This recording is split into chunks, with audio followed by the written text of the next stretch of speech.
मनीष गर्ग, भोपाल। मध्य प्रदेश के किसानों के लिए बड़ी खुशखबरी है। लंबे समय से किसान सम्मान निधि का इंतजार कर रहे अन्नदाताओं के लिए राहत भरी खबर है। मुख्यमंत्री डॉक्टर मोहन यादव ने ऐलान किया है कि 14 अगस्त को प्रदेश के सभी किसानों के खातों में सम्मान निधि के 2000 रुपये ट्रांसफर किए जाएंगे। किसानों को मंडला से मिलेगी सौगात। 14 अगस्त को बलराम जयंती के मौके पर मध्य प्रदेश के मंडला से किसानों के खातों में सम्मान निधि ट्रांसफर की जाएगी। किसान सम्मान निधि योजना के तहत किसानों को साल में 6000 रुपये की सहायता दी जाती है। ये राशि 2-2000 की 3 किस्तों में भेजी जाती है। हर साल 6000 रुपये की यह राशि डायरेक्ट बेनिफिट ट्रांसफर (डीबीटी) के जरिए किसानों के बैंक खातों में भेजी जाती है। 2 अगस्त को केंद्र ने दी थी किसान सम्मान निधि। प्रधानमंत्री नरेंद्र मोदी ने 2 अगस्त को पीएम किसान सम्मान निधि की 20वीं किस्त जारी की थी। उन्होंने यूपी के वाराणसी से देशभर के किसानों के खातों 2-2000 रुपये की राशि ट्रांसफर की थी। एमपी के किसानों को था राज्य सरकार की राशि का इंतजार। सीएम मोहन यादव, केंद्र सरकार की ओर से किसान सम्मान निधि की राशि मिलने के बाद मध्य प्रदेश के किसानों को राज्य सरकार की ओर से दी जाने वाली राशि का इंतजार था। अब सीएम मोहन यादव ने तारीख का ऐलान करके प्रदेश के अन्नदाताओं को खुशखबरी दी है। केंद्र सरकार ने पीएम किसान सम्मान निधि योजना की घोषणा 1 फरवरी 2019 को अंतरिम बजट में की थी। प्रधानमंत्री नरेंद्र मोदी ने इस योजना का औपचारिक शुभारंभ 24 फरवरी 2019 को गोरखपुर, उत्तर प्रदेश में किया गया, जब उन्होंने 1 करोड़ से ज्यादा किसानों को पहली किस्त 2000 रुपये भेजी थी। इसके कुछ महीनों बाद मध्य प्रदेश सरकार ने घोषणा की थी कि वो भी प्रदेश के किसानों को किसान सम्मान निधि के रूप में 2000 रुपये देगी। मैं अपनी ओर से प्रेस के सभी साथियों का स्वागत करता हूं। कई कार्यक्रमों की श्रृंखला हमारे द्वारा बनी है और उन कार्यक्रमों के साथ जो मूल हमारा भाव है, इस स्वतंत्रता के पावन पर्व के साथ यशस्वी प्रधानमंत्री का स्वदेशी की भावनाओं को जो प्रोत्साहन देते हुए जो हमारे द्वारा ये जो कुछ काम किए जा रहा है, उसी भाव की थीम के आधार पर मैं अपनी बात रखने जा रहा हूँ। यशस्वी प्रधानमंत्री ने किसान कल्याण, कृषि की अर्थव्यवस्था और सारी बातों को गौर करते हुए जिस प्रकार से स्वदेशी की भावना का और खास करके किसान आधारित व्यवस्थाओं को प्रोत्साहन देते हुए अपने देश के अंदर स्वदेशी के भाव को बढ़ावा दिया है। हमारी अर्थव्यवस्था को लेकर, किसानों की अर्थव्यवस्था को लेकर के जो माननीय प्रधानमंत्री जी की दृढ़ता है, वो हम सबको प्रेरणा भी देती है और वो हमको काम करने के लिए उत्साह भी देती है। मैं माननीय प्रधानमंत्री श्रीमान नरेंद्र मोदी जी का धन्यवाद अदा करता हूँ, जो किसानों को हित को लेकर के स्वदेशी की भावनाओं के आधार पर वो हमारे देश का इस प्रकार से हर मोर्चे का नेतृत्व कर रहा है, जो आज के दृष्टिकोण से समसामयिक। मैं इस नाते से भी उनको धन्यवाद देना चाहता हूँ। जब भोपाल की तरफ हम देखते हैं, अपने राज्य की तरफ देखते हैं, तो राज्य के लिए 10 तारीख के दिन स्वदेशीकरण की भावना के लिए ही हमारे राज्य में पहली बार रेल के कोच भी बनेंगे, मेट्रो ट्रेन की ट्रेन बनेगी। ये अपने आप में बड़ी उपलब्धि रहेगी हमारे स्वदेशी के उस अभियान को लेकर भी, कि यहाँ बनने वाले कोच देश में भी, देश के बाहर भी, दुनिया में भी, जहाँ जहाँ रेल मंत्रालय चाहेगा निर्यात करेंगे। मेसर्स BEML लिमिटेड द्वारा निर्माण की परियोजना के स्थापना के लिए जिस प्रकार से पूरी योजना बनी है, ये रायसेन जिले की उमरिया में इस परियोजना पर हम काम कर रहे हैं, जिसकी लागत लगभग 1800 करोड़ की है, जिसमें लगभग 1600 से 2000 लोग प्रत्यक्ष अप्रत्यक्ष रूप से काम करेंगे। प्रदेश में ये पहली इकाई इस प्रकार के रेल कोच निर्माण करने की ये सुविधा प्रदान करेगी, जिसके आधार पर मध्य प्रदेश रेल विनिर्माण के मानचित्र पर एक प्रमुख स्थान के रूप में स्थापित होगा। रायसेन जिले के गोहरगंज तहसील के उमरिया गांव में 60.36 हेक्टेयर भूमि का आवंटन हमने कर दिया है। इस उद्योग में वंदे भारत, अमृत भारत, मेट्रो कोच का निर्माण किया जाएगा। इस उद्योग के लगने से भोपाल और रायसेन क्षेत्र में बड़े पैमाने पे सहायक उद्योगों का भी अलग से उनकी यूनिटों का भी एक बड़ा बाजार बनेगा, जो मध्य प्रदेश की राजधानी को भी और मध्य प्रदेश को भी अलग अलग प्रकार के औद्योगिकरण की व्यवसाय से जोड़ने का प्रयास करेगा। परियोजना के कुशलतापूर्वक संपन्न कराने के लिए मानव संसाधन, खास करके जो हमारे अलग अलग बीटेक वाले, कंप्यूटर साइंस वाले उच्च शिक्षित विद्यार्थियों के लिए रोजगार के बड़े अवसर उत्पन्न होंगे और यही प्रधानमंत्री के मेक इन इंडिया के मंत्र को साकार करने का एक महत्वाकांक्षी मंत्र बनेगा। परियोजना उसी प्रकार से लगाई गई। प्रसन्नता का विषय यह है कि इस महत्वपूर्ण परियोजना में रक्षा मंत्री स्वयं हमारे बीच उपस्थित रहने वाले हैं। माननीय कृषि मंत्री जी का, चूंकि ये लोकसभा क्षेत्र है तो माननीय कृषि मंत्री शिवराज सिंह जी चौहान भी रहने वाले हैं। माननीय रेल मंत्री भी उसमें उपस्थित रहने वाले थे, लेकिन उनकी एक समान रूप से किसी और काम होने के कारण से वो हमारे लिए तकनीकी रूप से जुड़ेंगे, वर्चुअल रूप से जुड़ेंगे, जिनका आशीर्वाद हमको मिलेगा, क्योंकि रक्षा मंत्रालय का BEML संस्थान बनाएगा और रेल कोच के सारे काम का ऑर्डर देने का काम रेल मंत्रालय करने वाला है। तो आज़ादी के बाद ये एक नए प्रकार के दौर में हम अपने निवेश अभियान के आधार पर राज्य के युवाओं के लिए, समृद्धि के लिए, काम और बाकी चीज़ों के लिए मध्य प्रदेश का जो हमने अभियान चलाया था, ये उसी का अगला पड़ाव है। उल्लेखनीय है कि इसी के तुरंत बाद हम लगातार, जो मैंने कहा है कि हमारा 10 तारीख से ही इस कारखाने के स्वदेशीकरण के भाव के आधार पर ये जो अभियान चला रहे हैं, इसमें हमने सभी स्कूल, कॉलेज, सभी प्रकार के तकनीकी संस्थान, युवाओं को अपने पूरे प्रदेश में माहौल बना रहा है कि तिरंगा से इसको जोड़ करके स्वदेशीकरण की भावना के आधार पर ही, जब आज़ादी का पर्व हमारे लिए केवल 5 दिन दूर रहेगा, ऐसे में हर घर तिरंगा, जिसका ये 4था वर्ष प्रारंभ हो रहा है, उसी में स्वदेशी की भावना और इस बार स्वच्छता का थीम के आधार पर ये हर घर तिरंगा अभियान का अभियान चलने वाला है। इसके आधार पर हम अपने उस पुरानी भावना के आधार पर, जब आज़ादी के पूर्व क्रांतिकारियों ने, स्वतंत्रता सेनानियों ने, आम नागरिकों ने संघर्ष करके देश को आज़ाद कराया, लेकिन ये भोपाल रियासत हमको याद भी दिलाती है, यहाँ तिरंगे का ज़्यादा ही महत्व है। ये 4 स्टेट थी जिनने भारत में मिलने से मना कर दिया था। ये स्टेट उस नाते से भी याद की जाएगी जिनने पाकिस्तान से, यहाँ के राजा नवाब ने पाकिस्तान से मिलने की बात कही थी, लेकिन यहाँ के नागरिकों का संघर्ष, यशस्वी तत्कालीन उप प्रधानमंत्री और गृह मंत्री सरदार वल्लभ भाई पटेल की कुशल रणनीति के अंतर्गत 600 से ज़्यादा रियासतों ने स्वतः, लेकिन ये 4 रियासतों के लिए ये यहाँ के नवाब ने तो यहाँ का पैसा पाकिस्तान के स्टेट बैंक में डाल दिया था।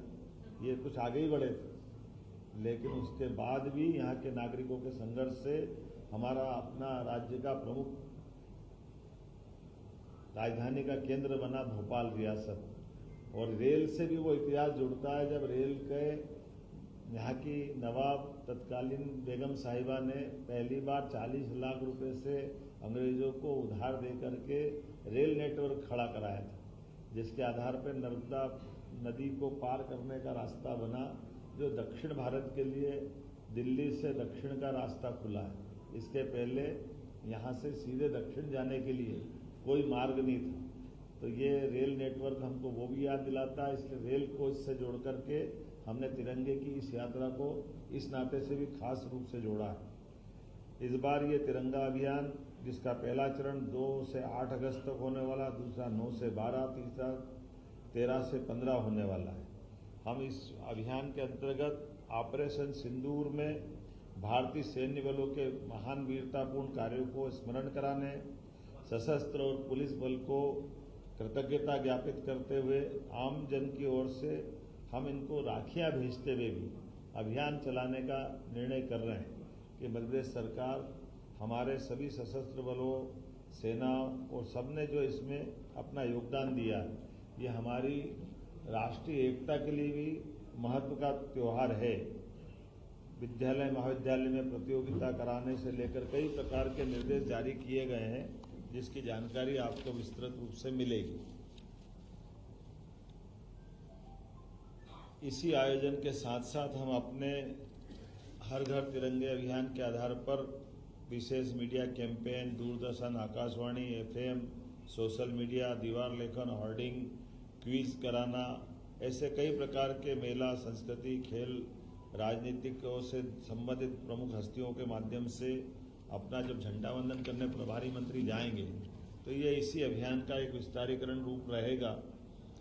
जब मैं आपसे बात कर रहा हूं तो एक जानकारी और देना चाहूँगा, ये स्वदेशी का अभियान हम यहीं खत्म नहीं कर रहे। इसके आधार पर जैसे मेट्रोपॉलिटन सिटी का अभी निर्माण हुआ है, जिसके आधार पर भोपाल का मेट्रोपॉलिटन एक्ट बनकर के विधानसभा से पारित हुआ है।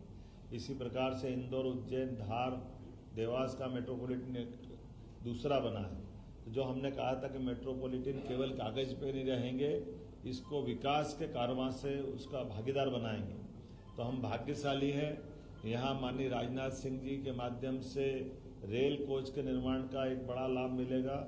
ऐसे इंदौर, उज्जैन, धार मेट्रोपॉलिटन के लिए 25 तारीख को माननीय प्रधानमंत्री जी स्वयं आने वाले हैं और इसी स्वदेशीकरण की भावना के आधार पर हमारे निमाड़ और झाबुआ, मालवा के कॉटन उत्पादन वाला क्षेत्र हमारा है किसानों का। ऐसे में गारमेंट्स का, टेक्सटाइल हब का पीएम मित्र पार्क के माध्यम से एक बड़ी आधारशिला रखने वाले माननीय प्रधानमंत्री जी, जो लगभग 2000 करोड़ से बड़ी परियोजना, जिसमें 1 लाख से ज्यादा लोगों को रोजगार मिलेगा, जहां कॉटन से धागा, धागे से कपड़ा और कपड़े से रेडीमेड गारमेंट सहित विदेश में भी कपड़े निर्यात किए जा सकेंगे। तो ये हमारे किसानों को लेकर के खास करके एक बड़ा पड़ाव रहेगा, जब हम अपने उत्पाद न केवल रॉ मटेरियल से उत्पाद और उत्पाद से निर्यात तक की बड़ी एक संकल्प के आधार पर अपने राज्य की समृद्धि का एक नया दरवाजा खोलेंगे। तो मैं आपके माध्यम से ये बधाई देना चाहता हूं कि अभी इसी साल 25-25 में जब हमने GIS की थी और GIS के करते करते जो कहा था कि हम अपने राज्य के अंदर लगातार उद्योग संवर्धन का, औद्योगिक इकाइयों की स्थापना का, सरकारी और गैर सरकारी सभी क्षेत्रों में जिस प्रकार से देश के अंदर हमने माहौल बनाया, विदेश से भी लोगों को आमंत्रित किया। अब ये रोज कमोबेश आप देख ही रहोगे, हमारा कहीं न कहीं अपने राज्य को समृद्धि के लिए रोजगार, निवेश का, और इस प्रकार से हमारा ये अभियान चल रहा है। तो जो कार्यक्रम होगा 25 तारीख को, ये वाकई अद्भुत कार्यक्रम होने वाला, जिसमें माननीय प्रधानमंत्री जी पधारेंगे और उनका दौरा हमारे लिए उद्योग निवेश की दृष्टि से बहुत महत्वपूर्ण कदम रहेगा। इसी के साथ साथ हमारे लिए और भी भविष्य के और कुछ कार्यक्रम लिए, जैसे हमारी 14 अगस्त के दिन और आज 2 अपनी और महत्वपूर्ण तिथियां। अब यहाँ से निकल करके मैं नरसिंहगढ़ में लाडली बहनाओं के लिए अपनी इस माह की रकम डालने वाला हूं, जो 1250 रुपया हमारी लाडली बहनाओं की राशि रहेगी। साथ ही साथ रक्षाबंधन के अवसर पर 250 रुपया अतिरिक्त रूप से हमारी सारी 1,27,00,000 बहनों के खाते में अलग से देने वाले हैं। इस गिफ्ट के माध्यम से बहनें अपने लिए साड़ी खरीदे, कोई उपहार लाए, वो अपने जीवन में, क्योंकि इतनी बड़ी संख्या है तो उनको अपन बहनों को समर्पित, ये सरकार की भावना भी है। और ये एक तरह से इस सावन के महीने का हमारा बड़ा संकल्प भी दिखा रहा है। और इसी के तुरंत बाद, जब दिवाली के तुरंत बाद भाई दूज का पर्व आएगा, तो 1,500 रुपया महीना हम रेगुलर रूप से हर महीने हमारी सभी लाडली बहनाओं के खाते में डालना प्रारंभ कर देंगे। ये रक्षाबंधन का पर्व अपनी सभी बहनों को समर्पित रहने वाला है। और जो हमने पहले निर्णय किया था कि रक्षाबंधन के पहले 250 रुपये की राशि हम अलग से देने वाले हैं, तो ये अलग से देने का क्रम हमने राजगढ़ जिले के नरसिंहगढ़ में आज प्रारंभ किया है। मेरे साथ नरसिंहगढ़, राजगढ़ के 2 हमारे माननीय मंत्री मौजूद है, नारायण सिंह जी, इनके साथ 2 कार्यक्रम है। एक रायसेन के प्रभारी भी हैं, इसलिए BEML कोच का जहां हमारा ये नया कारखाना लगने वाला है, आप उसकी व्यवस्था भी देख रहे हैं। एक गौतम टेटवाल जी, जो हमारे राजगढ़ जिले के सारंगपुर तहसील के माननीय विधायक भी हैं और बड़वानी और उज्जैन के प्रभारी भी हैं। आपके माध्यम से जो मेट्रोपॉलिटन का दूसरा क्रम चालू होगा, ऐसे में आप वहाँ के मेट्रोपॉलिटन की दृष्टि से भी ये जो हमारा दूसरा कारखाने का भूमि पूजन होने वाला है, तो ये एक एक करके वो सारे रोजगार परक आज के समय के बड़े कारखाने जो मध्य प्रदेश को समृद्ध करेंगे, उस दिशा में भी हम आगे बढ़ रहे हैं। और उसी के साथ साथ एक और परिचय कराता हूँ, वक्फ बोर्ड के अध्यक्ष डॉक्टर सनवेल पटेल जी हमारे बीच मौजूद है। आपके माध्यम से भी भोपाल में भी और देश प्रदेश में भी हमारे सभी शासकीय संस्थानों के साथ हमारे सभी वर्गों का हम ध्यान रख रहे हैं, जिसके आधार पर उनकी ज़िंदगी बेहतर हो, रोजगार मिले और हम आगे बढ़ पाएँ। मैं आज ये शॉर्ट टाइम में आपको बुलाने के लिए, क्योंकि हमको लगा कि आज के सीमित समय में ही हमको बात करना है। आज आपसे मिलने के तुरंत बाद मैं रक्षाबंधन का त्यौहार करूँगा और वहाँ से सीधा दिल्ली जाने वाला हूँ। दिल्ली में हमारे फॉरेस्ट के मंत्री माननीय भूपेंद्र यादव जी के साथ मेरी मीटिंग है। भविष्य में हमारे फॉरेस्ट के क्षेत्र में और कई प्रोजेक्ट आने वाले हैं, जिस पे हम काम कर रहे हैं। और भी बाकी मंत्रियों के साथ भारत सरकार के माननीय प्रधानमंत्री श्रीमान नरेंद्र मोदी के नेतृत्व में जो डबल इंजन की सरकार चल रही है, ये लगातार ऐसे विकास के एक के बाद एक सौगातें देती जाएगी। मेरी अपनी ओर से आप सबको भी बधाई। छोटा जानकारी आपको और दे रहा हूँ, जो ये नया प्रयोग रहेगा, ये प्रयोग इस वर्ष 15 अगस्त का हमारा जो झंडा वंदन का कार्यक्रम रहेगा, उस झंडा वंदन में हमारे जिले जिले की भी जानकारियाँ नीचे तक आ जाए, इसलिए हमने इस वर्ष का हमारा जो 15 अगस्त का कार्यक्रम लाइव होने वाला है, उस कार्यक्रम की डिज़ाइन ऐसी कर रहे हैं कि हमारे द्वारा संदेश तो जाएगा ही सही, जो मुख्यमंत्री का संदेश होता है तो वो लाइव प्रसारण भी रहेगा एक बार पूरे प्रदेश के अंदर, जहां हमारे हर जगह जिले के प्रभारी मंत्री अपना झंडा वंदन करेंगे और लाइव प्रसारण के बाद तुरंत बाद सभी प्रभारी मंत्री उस जिले के अंदर राज्य सरकार द्वारा चलाई जा रही जन कल्याणकारी जो योजना रहेगी, उसकी बात उसके आधार पर वो अपने स्तर पे करेंगे। तो इस बार का 15 अगस्त ये थोड़ा अलग प्रकार का भी रहेगा, लेकिन विकास के इतने सारे काम हैं, इतने प्रकार की व्यवस्था है, तो जिले की बात भी जिले में अच्छे से आ जाए, प्रदेश की बात भी जिले में अच्छे से उतर जाए, इसलिए स्वतंत्रता दिवस की इस बार अच्छे से प्लान किया है। मैं उम्मीद करता हूं कि इन सारे कामों के साथ साथ एक और कार्यक्रम की जानकारी आपको देना चाहूँगा। जब 14 अगस्त को बलराम जयंती है और किसान आधारित अर्थव्यवस्था पे हम कृषि आधारित बात जब चला रहे हैं, तो किसानों की सम्मान निधि मंडला से डालने वाले बलराम जयंती है 14 अगस्त के दिन। तो 14 अगस्त को बलराम जयंती की हमारे द्वारा ये एक बड़ी सौगात मिलने वाली है। और उसके बाद 15 अगस्त और 16 अगस्त तो जन्माष्टमी तक, जैसा कि आपने कल विधानसभा में भी देखा है कि हमने कृष्णायन करके जो भगवान कृष्ण की लीलाओं का महत्व गोकुल, वृंदावन, मथुरा में है या द्वारका में है, वही लीलाएं हमारे मध्य प्रदेश से भी जुड़ी हैं। तो भगवान कृष्ण ने जहाँ शिक्षा ग्रहण किए, वो उज्जैन, इंदौर के पास का जाना पाव नामक स्थान, जहाँ भगवान कृष्ण को परशुराम जी ने सुदर्शन चक्र दिया है, या धार का वो अमझेरा नामक स्थान, जहाँ भगवान माता रुक्मणी के हरण के टाइम बड़ा भारी युद्ध लड़ते हैं, या ऐसी और उल्लेखनीय घटना गरीब और अमीर की दोस्ती का सबसे बड़ा केंद्र कृष्ण सुदामा जी की दोस्ती वाला घटनाक्रम जो महिदपुर तहसील के नारायण नामक स्थान पर होता है। ऐसे स्थानों को हम तीर्थ भी बनाने वाले हैं और भगवान कृष्ण की लीलाओं के माध्यम से जन्माष्टमी को इनसे भी जोड़ने वाले हैं, ताकि भगवान कृष्ण के अनुयायी बड़ी संख्या में देश भर में है, प्रदेश में है। तो वो जो गोकुल, वृंदावन, मथुरा का महत्व है, द्वारका का महत्व है, वो हमारे प्रदेश के साथ भी है। तो धार्मिक पर्यटन को लेकर भी ये एक बड़ा एक अभियान हमारा चलने वाला है। बोलने के लिए तो बहुत कुछ है, लेकिन मैं मान के चलता हूँ कि आज के अवसर पर इतना कहना पर्याप्त है। मेरी अपनी ओर से एक बार फिर आप सबका अभिनंदन, बधाई।